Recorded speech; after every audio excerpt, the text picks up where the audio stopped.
Bom, a primeira coisa que eu quero conversar com vocês hoje é sobre uma situação que eu sei que muitos de vocês enfrentam. Mas eu queria mostrar para vocês que é uma situação psicológica de você, que eu também já tive. Quando a gente está em uma situação de incerteza, que a gente não sabe como é que vai ser o futuro, que a gente está arriscando, que a gente está querendo uma vida melhor, emocionalmente a gente está afetado. Então tudo que a gente escuta, a gente interpreta diferente de que se a gente tivesse tudo bem. Você está me entendendo? Por exemplo, quando você tiver estabilidade financeira, quando você tiver realização profissional e você escuta algo, uma crítica, a sua maneira de interpretar vai ser totalmente diferente de quando você está abalado emocionalmente. Eu te digo isso porque isso acontecia comigo. Antigamente, quando eu tinha todos os problemas da face da terra, tá? Que eu não tinha dinheiro nem para comer direito, que eu dividia a marmita com a minha filha. Inclusive a minha mãe não sabia disso quando eu me mudei para cá. Ela disse: minha filha, mas você nunca me falou disso. Porque eu tomei a decisão de que eu tinha que me virar. Foi decisão minha. E quando eu decidi mudar para o Brasil, ninguém queria que eu mudasse porque eu estava bem na Nicarágua. E aí eu queria começar do zero. Então, se era uma teimosia minha, como é que eu ia pedir para minha mãe mandar dinheiro? Se eu já era adulta, já tinha, na época, acho que eu vim pra cá, se eu disser quantos anos eu vim, aí lascou, vocês vão descobrir a minha idade, né? Eu vim pra cá com 16 anos, né? Faz 11 anos, vim pra cá com 16 anos. Eu tinha tomado essa decisão, então eu assumi a responsabilidade. Eu não tinha dinheiro de jeito nenhum, nem pra fazer as unhas. Eu lembro que na época fazer pé e mão custava R$10. E o meu sogro olhou pra mim uma vez e disse: minha filha, seus pés estão feios, tá, sogro? Eu disse: minha filha, tome R$10. Eu lembro até hoje, ele me dando R$10 pra fazer o pé e mão. Mas não fui fazer pé e mão. Fui comprar comida, tá? Então, naquela época, tudo que eu escutava, eu me ofendia. Eu sentia que as pessoas estavam pisando em cima da minha cabeça. Com o tempo, fui percebendo que não. Algumas coisas sim são maldosas, mas a gente se afeta muito mais do que a palavra é. Porque quando a gente foca naquilo, ele expande. Então, como eu ficava pensando naquela crítica, naquela coisa, aquilo dali se tornava maior do que ele era na verdade. Depois que a gente tem uma certa tranquilidade, agora eu escuto uma crítica, eu olho assim pra pessoa: se lascar, menino. A tua opinião é merda pra mim, é a mesma coisa. Você tá me entendendo a diferença? E essa mesma pessoa, talvez há 11 anos, criticava alguma coisa e naquela época me afetava. Eu chorava a tarde toda, tá? Eu ficava mal mesmo, guardava aquela chateação. E quem é que fica prejudicado quando a gente está chateado? Só a gente. Porque quem fala, esquece. Quem escuta, não. Mas quem fala, esquece. Já prestou atenção? Então, a gente fica corroendo e construindo na gente um sentimento que só faz atrapalhar nossos sonhos. Então, procure já criar uma mentalidade de que quando alguém te critica, você para pra pensar: quem é essa pessoa na vida? Mas eu tô falando de uma crítica destrutiva, tá? Eu não tô falando que alguém diz assim: mulher, vai estudar, para e sai, não fique no celular não, vai estudar. Essa crítica, ela não é destrutiva. Ela tá querendo te ajudar, concorda? Mas quando tem uma pessoa que está julgando você, você para pra pensar: quem é essa pessoa na vida?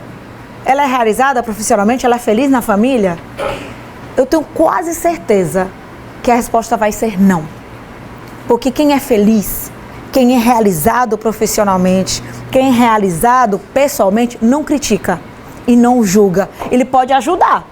Ele pode dar carão no sentido: vai estudar, tá pensando o que é da vida? Mas ele não vai criticar no sentido de te destruir. Você tá entendendo? Então, sempre que você escutar uma coisa negativa, você para. Quem é essa pessoa? O que é que ela conseguiu na vida? Quem é feliz, absorva isso. Quem é feliz, não critica, não julga e não pisa. Quem é feliz quer puxar todo mundo para a mesma felicidade que ele se encontra. Fechado? Então, se blinde emocionalmente. A gente precisa disso. Bichinho. As calças, a coisa mais linda do mundo. Quando eu pedir uma calça emprestada, tu me arranja, tá? Olha só. Povo, nós na semana passada, nós vimos o patrimonialismo e vimos a burocracia, tá? Nós vimos as disfunções também, não foi? Certo, a gente vai ver então a partir de agora a 1945, tá bom? Então vamos continuar na nossa linha do tempo. Você continua no seu caderninho.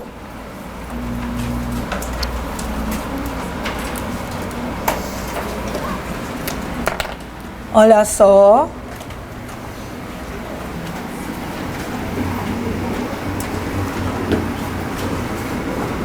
Pronto. Então vejamos aqui.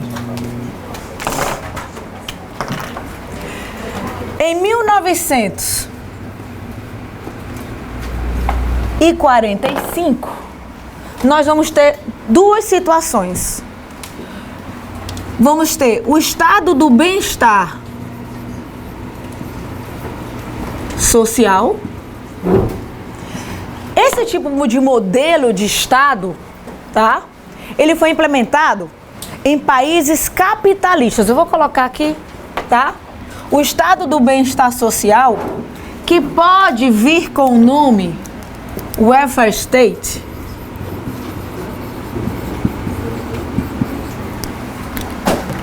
Tá?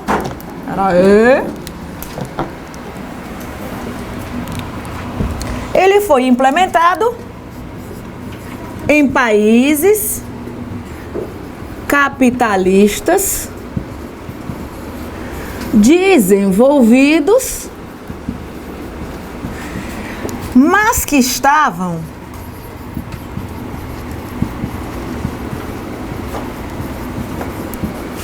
em ruínas após a Segunda Guerra.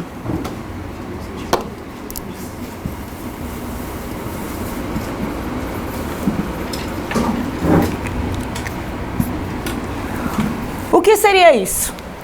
Imagine você com um país totalmente destroçado e você precisa cuidar da sua população. A economia está afetada, não há investimento e nem há estrutura. Então o Estado garantiu aquela situação de paizão, aquele paizão que vai garantir tudo para o filho. Sabe aquele paizão? O meu pai é um paizão.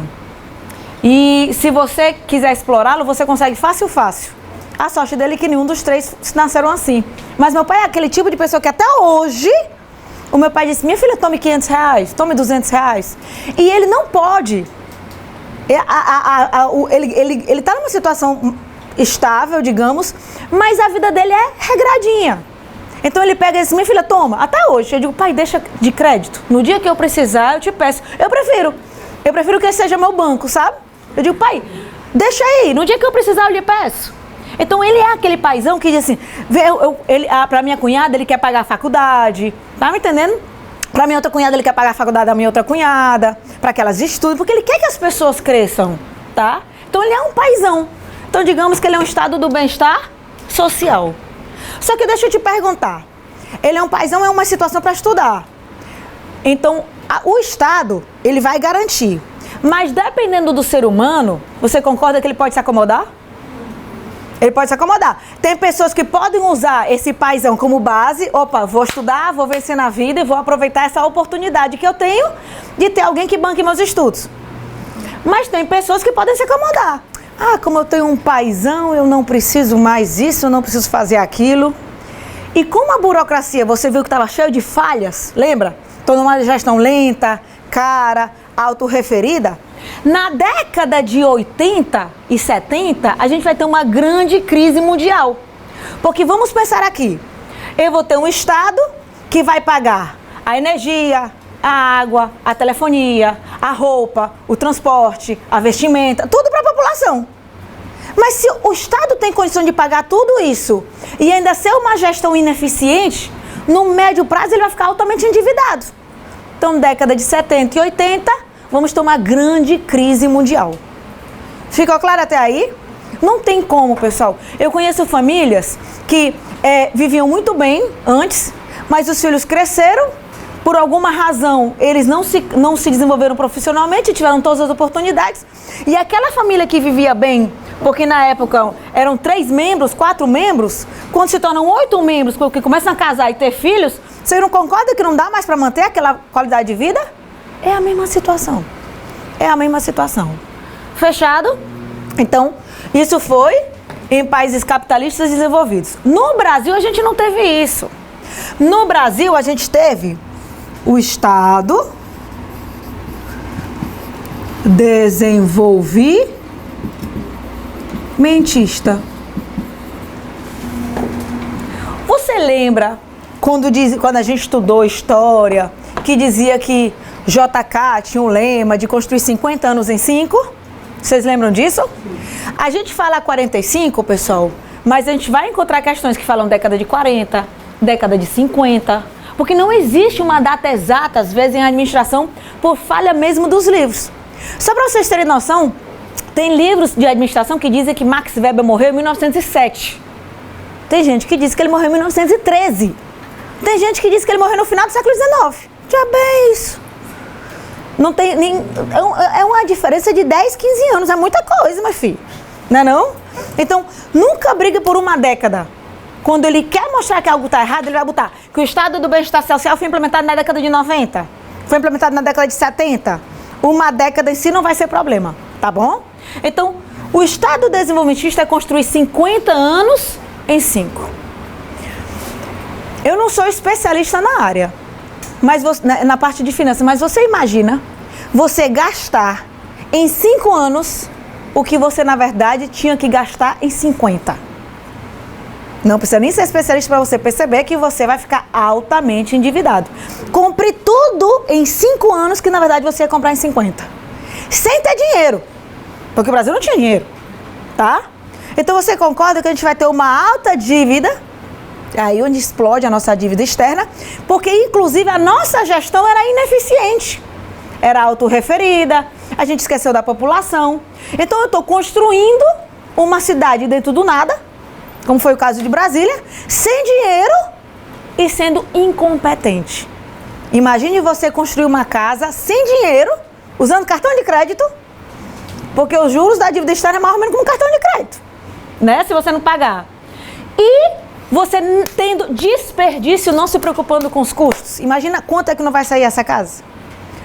De novo, o Brasil, década de 70 e 80, altas taxas de inflação e desemprego. Na década de 80 e 90, morria uma criança no Brasil de fome a cada 5 minutos. O que me deixa apavorada é que o brasileiro não sabe disso. O brasileiro, ele olha para o seu umbigo. Você morar numa capital... Quem aqui de algum interior bem seco que passa muitas necessidades? Você é de onde? Não, é você mesmo. A Lourinha lá de trás. Não, a Lourinha lá de trás primeiro. Desculpa, é que eu estava olhando para ela. Depois eu não tinha te visto, desculpa. Você já viu uma cidade do interior sem água e uma cidade do interior com água? Para você ver a diferença, que sem água há fome e miséria, com água há pobreza, mas não há fome e miséria?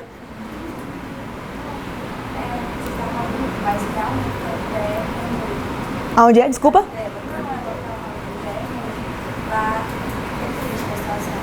Pessoal, eu me lembro que quando eu estudava os livros de OSPB, eu não sei se vocês lembram aqui, a quantidade de pessoas do interior que vinham para ficar embaixo da ponte, famílias inteiras. Esse pessoal que você está vendo da Venezuela fugindo, o pessoal da Nicarágua que está fugindo pelo que está acontecendo, são famílias normais que têm direito a tudo como você e de repente abandonam tudo para tentar sobreviver e vão morar no meio da rua. Isso tudo existia aqui, porque o Brasil sempre foi um país extremamente corrupto, extremamente nepotista, ineficiente e não conseguia atender às necessidades da população. Questão de concurso. Então, ó, temos aqui um modelo que tenta salvar os países que estavam ruins, mas infelizmente pela situação repercutiu em alta crise. Questãozinha de prova. Claro até aí? Só que essa foi uma tentativa. A gente teve outras tentativas que não cai para o nível de concurso, mas para vocês terem noção. Secretaria de Modernização, Comitê de Simplificação Burocrática. Todas essas eram tentativas de tentar flexibilizar a máquina pública que estava rígida demais. Ela estava tão engessada, que como a gente viu, que ele terminou abandonando o cidadão. E aí, por uma situação de desespero, em 1967, foi instituído o Decreto-Lei número 200. Então, 1967, a gente vai ter o Decreto-Lei número 200. E qual é o objetivo desse decreto? O objetivo dele é dar mais autonomia para a administração indireta. Tem uma questãozinha do CESP, do MPU, ou foi da STJ, STM, se eu lembrado ou não, tá? Mas foi em 2018, que dizia que o objetivo era criar empresas estatais. E muita gente queria que a questão estivesse verdadeira. Leia o decreto. Não era o objetivo criar nada, era dar autonomia. Inclusive, eu acho engraçado, olha o que aconteceu no MPU, que pode deixar gravado. Eu disse que dava para entrar com recurso em 2 questões. Eu dei a base teórica das 2 questões, CESP não aceitou, tá? As 2 eram de administração geral. Ok. Tinha alguns professores que diziam que dava para entrar com recurso em 13 questões de administração. E eu disse que não. Aí alguns alunos disseram, mas você não quer nos ajudar. Eu disse, não é que eu não estou querendo te ajudar. Mas isso aqui, eu sei que não pode. E aí o professor fez um auê na rede social, e aí disse que era para o pessoal se mobilizar, não sei o quê. Aí um escritório de advocacia de Brasília me ligou, que eu já conhecia eles. Giovana, o professor Xi, tem uma aluna querendo entrar com recurso em uma questão, porque ela disse que cabe, já que um professor Y tinha dito, mas eu queria saber de você. Essa questão cabe recurso? Eu disse, não. Ele disse, bom, mas ele está falando isso, então faz o seguinte, pede para ele buscar a base teórica e pede para ele assinar o que ele está falando, porque aí você vai ter um respaldo. Eu não consigo te dar esse respaldo, porque ele me procurou para ver se eu conseguia dar o respaldo, né? Porque o meu livro já está sendo usado em alguns concursos como referência, então ele queria alguém que tivesse referência na área. Aí ele disse, pois tá certo, vou procurar. 2 dias depois ele, Giovana, o professor não quer assinar e disse que não tem base teórica. Então, para que esse auê todo? Para que o aluno ficar 15 dias agoniado, sofrendo, querendo entrar com recurso? Não é melhor vocês, pronto, errei, vacilei, CESP foi cruel com 2 questões, mas 2 questões foi para todo mundo, vou para o próximo concurso. Não é muito melhor? A gente tem que viver um luto 2, 3 dias, mas vai para a próxima etapa, vai-se embora. Mas ficou aquele negócio, como é que a vaca faz? Que fica ruminando, né? Durante 15 dias, 3 semanas, o aluno sofrendo, tendo esperança que ia conseguir alguma coisa, e na hora H o cara cai fora. Não adianta, povo. Não adianta, porque tem coisas que as bancas não vão aceitar. Mas não fique chateado, porque é para você e para o teu concorrente, tá bom? Então, nada de criar administração indireta. Não tá isso no decreto, é só ler. E uma dessas questões era a polêmica. Ele veio dar mais autonomia, mais liberdade, mais flexibilidade. É como se dissesse assim, você é autarquia, você é empresa pública, você é sociedade de economia mista, você é fundação, vai ter mais autonomia para administrar. Porque até então, na burocracia, todas as instituições públicas tinham que seguir as mesmas regras e normas. Porque a burocracia não se preocupava com estabelecer regras, normas, processos. Não era o controle a priori? E o controle a priori é o estabelecimento de regras e normas. Então, a preocupação com a burocracia era mais em controlar e colocar regras. Ela não se preocupava com resultados. E para ter resultados, o decreto-lei disse, então vamos fazer o seguinte, você vai ter mais autonomia. Então, quem é que vai receber aqui mais autonomia? Você estuda isso em direito administrativo. A gente vai dar mais autonomia para as fundações,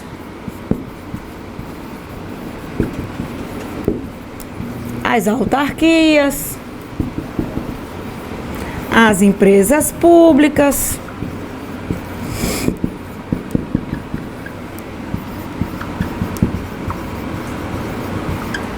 sociedade de economia mista. Ficou claro quando a gente fala dar mais flexibilidade? Tá? Eu gosto muito de trabalhar assim com um funcionário. Por exemplo, às vezes um funcionário faz uma coisa e diz, Giovana, como é que eu vou fazer? Eu disse, crie, faça, me mostre o que é que você é capaz. E ele me mostra uma coisa tão boa, às vezes, que eu não seria capaz de orientar. Você está me entendendo? Porque ele não é um especialista naquele assunto. Então, se ele é um especialista, quem melhor do que ele para ter liberdade de criar, desenvolver? Então, eu digo, crie você, mostre. Aí a pessoa cria muito mais e inclusive, supera as minhas expectativas. Tá claro? Então, foi dada mais autonomia. Começou a coexistir duas estruturas.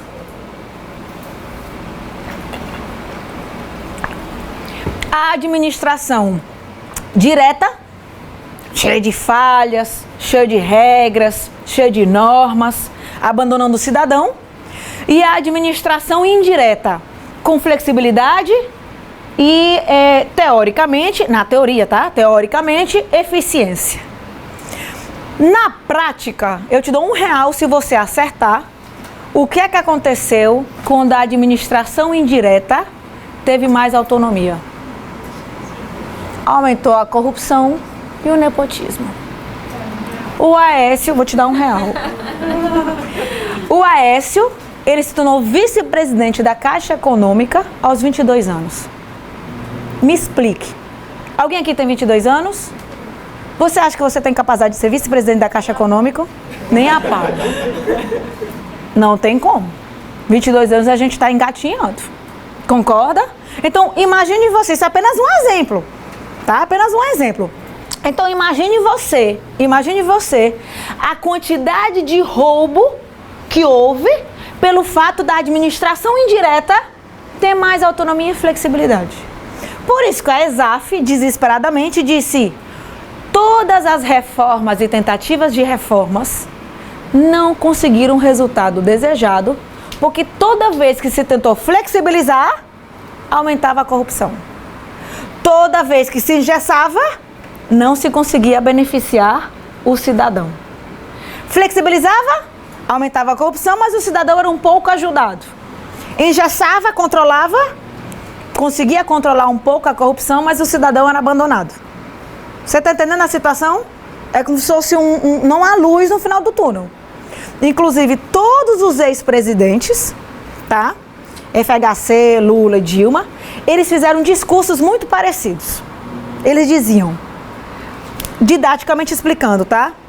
Se eu flexibilizo, eu sei que vai aumentar a corrupção, mas vai beneficiar o cidadão. Se eu controlo mais, a corrupção vai ser controlada e diminuída, mas o cidadão vai ser abandonado. O que é que eu faço? O problema é a base de tudo, a questão cultural. Porque as pessoas pensam em si e não no outro. Ficou claro? Dúvida? Tranquilo? Mais uma vez, a gente não conseguiu o resultado que a gente queria. Na década de 70, pode vir também década de 80, a gente vai ter uma grande crise do Estado. O Estado entra em crise. E tudo isso aqui foi aprofundado pela crise do petróleo em 1979. Tem livros que falam 73 e piorou em 79, tá? A crise do Estado se deu por três razões principais. Uma era a obsolescência da burocracia. E aí eu queria que você colocasse do lado aqui. Ela não conseguia, obsolescência da burocracia. Observação. A burocracia não conseguia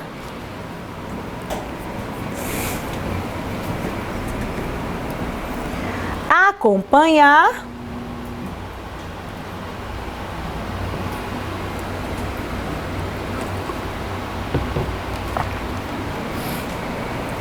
a evolução do Estado.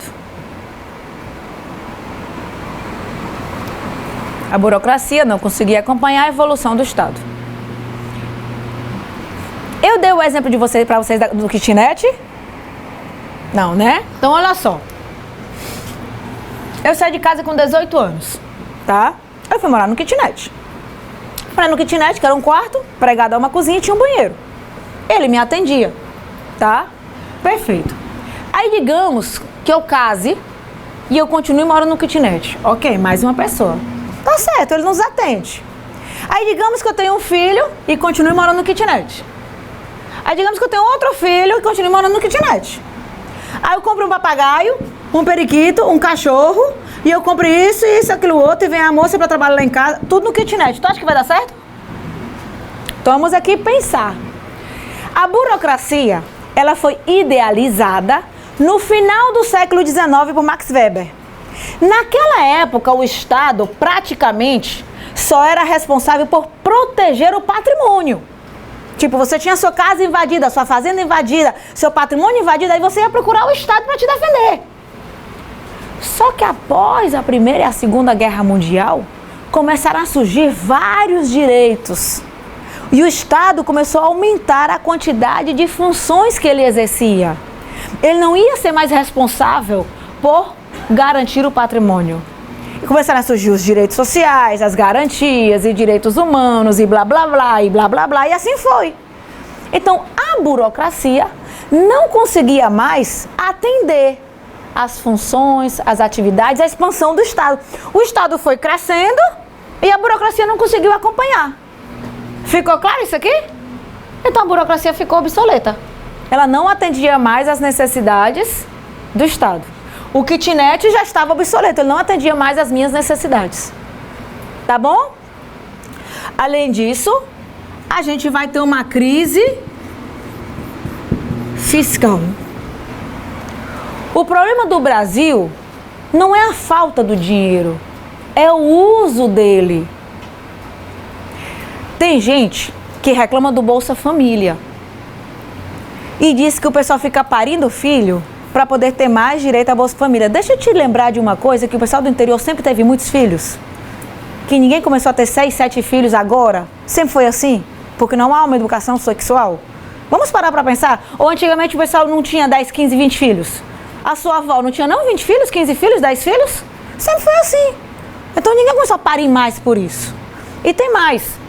Vá para países desenvolvidos. Eu morei na Suécia há 5 anos. Na Suécia, eles pagam 3 anos para você ficar em casa cuidando do seu filho. Para você não trabalhar. E não R$80 por mês, não. É um salário digno. Por quê? Porque eles já sabem que quando os pais cuidam dos filhos durante 3 anos, na verdade é um pai vai trabalhar e o outro vai ficar em casa. Pode ser o pai ou a mãe. Quando ele fica em casa cuidando dos filhos, gera menos doenças respiratórias, menos doenças não sei o quê, que para o Estado é mais econômico.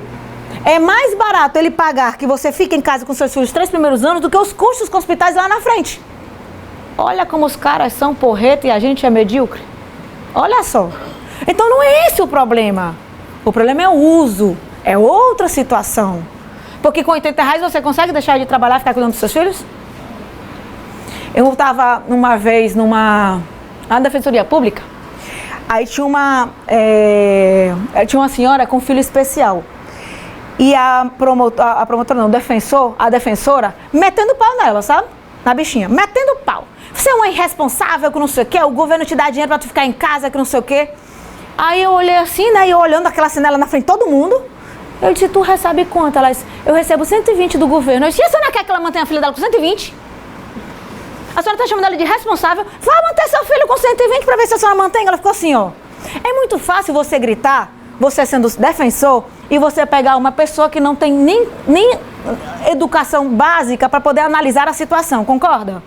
Então, ó, o governo gastava demais, gastava mais do que conseguia arrecadar. E olha que o governo não arrecada pouco, viu? E vamos ter um terceiro passo. Esgotamento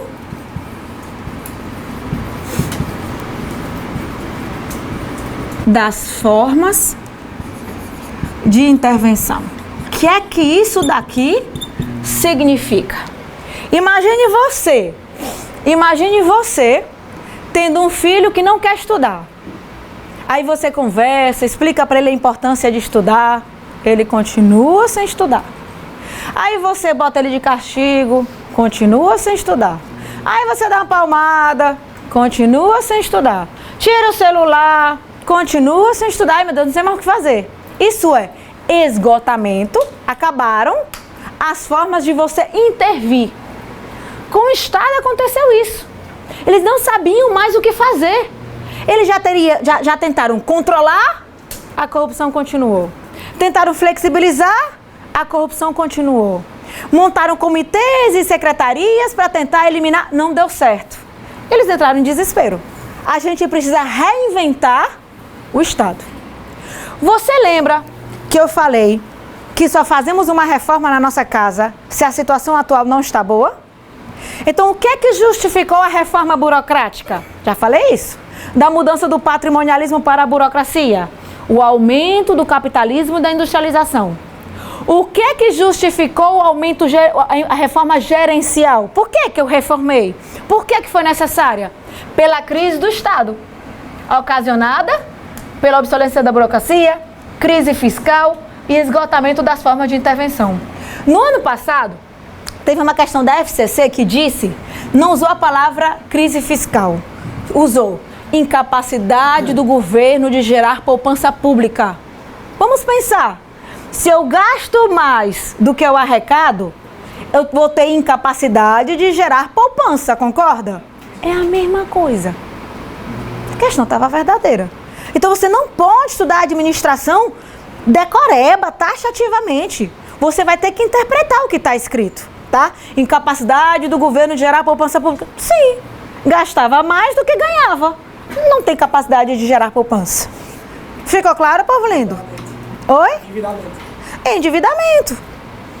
Tá certo? Então, esse foi o motivo, a razão pela qual foi implementada a gerencial. Coloque aí. É o motivo da reforma gerencial. Você precisa ter um estudo ativo. Qual é o estudo ativo? Não fique sentado só recebendo informação. É você ficar sentado recebendo informação e escrevendo, anotando. O teu cérebro está processando. Tá claro? Bom. Oi. Posso dizer que o decreto 200 ele foi o pré-início da gerencial porque ele deu essa descentralização. A gente vai ver já já. Que isso aqui foram as primeiras ideias da administração. Não, tá perfeito. Foram as primeiras ideias da administração gerencial, porque ele já falava de flexibilidade. E olha, eu ia esquecendo o mais importante.